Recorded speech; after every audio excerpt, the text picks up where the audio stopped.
안녕하세요. 2025년 11월 6일 목요일 오후 오늘의 시장 흐름과 투자 전략을 알아보겠습니다.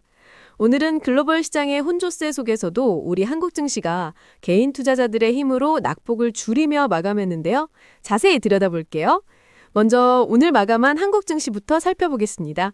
코스피는 전일 대비 0.5% 상승하며 4,426.45로 마감했지만 코스닥은 아쉽게도 900선이 깨진 채 하락 마감했습니다.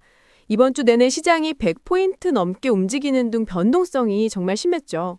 외국인은 오늘도 1조 6천억 원 넘게 팔며 매도세를 이어갔습니다.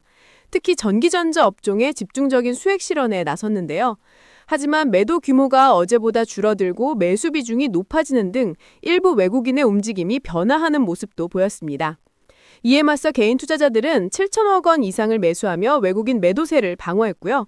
기관은 하이닉스와 삼성전자를 포함해 금융, 통신, 지주회사 등 반도체 소부장 종목들을 선별적으로 담는 모습을 보였습니다.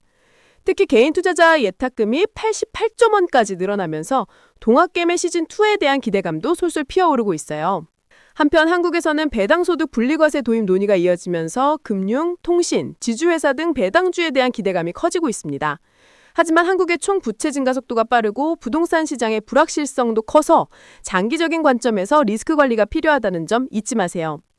특히 DDR5 현물 가격 급등은 과거 고점 신호로 언급되기도 했던 비정상적인 상황이니 관련 투자에는 더욱 신중해야 할 것 같습니다.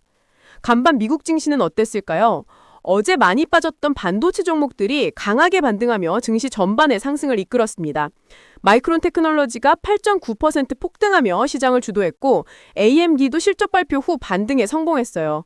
S&P 500은 6,800선에 근접하며 상승 마감했고 나스닥과 다우존스도 모두 올랐습니다. 중소형주 중심의 러셀 2000 지수도 강세를 보였고요. 하지만 미국 10년물 국채금리가 4.16%까지 오르면서 금리 인하 기대감은 약화되었고 인플레이션 우려도 여전히 시장의 부담으로 작용하고 있습니다.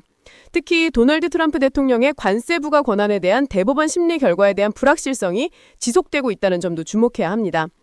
이러한 복합적인 상황 속에서 오늘 밤 미국 증시는 다시 한번 변동성을 보일 가능성이 높습니다. 그렇다면 지금 어떤 투자 전략이 필요할까요? 현재 시장에서는 AI 기술 발전과 함께 높은 성장성이 기대되는 미국 사이버 보안 섹터에 관심을 가져볼 만합니다. 마이크론 테크놀로지나 실적 호주를 보인 유니티, 엠너빈 같은 기업들도 조정 시 분할 매수를 고려할 수 있습니다. 한국 시장에서는 금리 상승기에 유리한 보험 섹터, 그리고 외국인 수급이 개선될 때 반도체 소부장, 배당소득 분류과세 기대감이 있는 배당주를 점진적으로 포트폴리오에 편입하는 전략이 유효해 보입니다. 암호화폐 시장에서는 비트코인과 이더리움이 트럼프 대통령의 긍정적 발언에 힘입어 반등하는 모습을 보였는데요. 단기 변동성을 고려해 분할 매수로 접근하는 전략이 좋습니다. 반면 엔비디아, 팔란티어처럼 공매도 타깃이 되거나 높은 밸류에이션 논란이 있는 종목, 로빈후드나 ELF처럼 실적 부진 및 가이던스 하향으로 급락한 종목들은 관망하는 것이 현명해 보입니다. 이런 변동성이 높은 시장에서는 리스크 관리가 더욱 중요합니다. 개별 종목 투자 시 매수 가격 대비 5에서 10% 하락하면 기계적인 손절을 고려하시고요. 전체 포트폴리오의 최소 30% 이상을 현금으로 보유하며 시장 급락에 대비해 저가 매수 기회를 노리는 것이 좋습니다. 오늘 내용은 AI가 작성한 것으로 투자 추천은 아니며 참고용이라는 점 꼭 기억해 주시고요. 다음에도 유익한 정보로 찾아올 수 있도록 구독과 좋아요, 알림 설정 부탁드립니다. 감사합니다.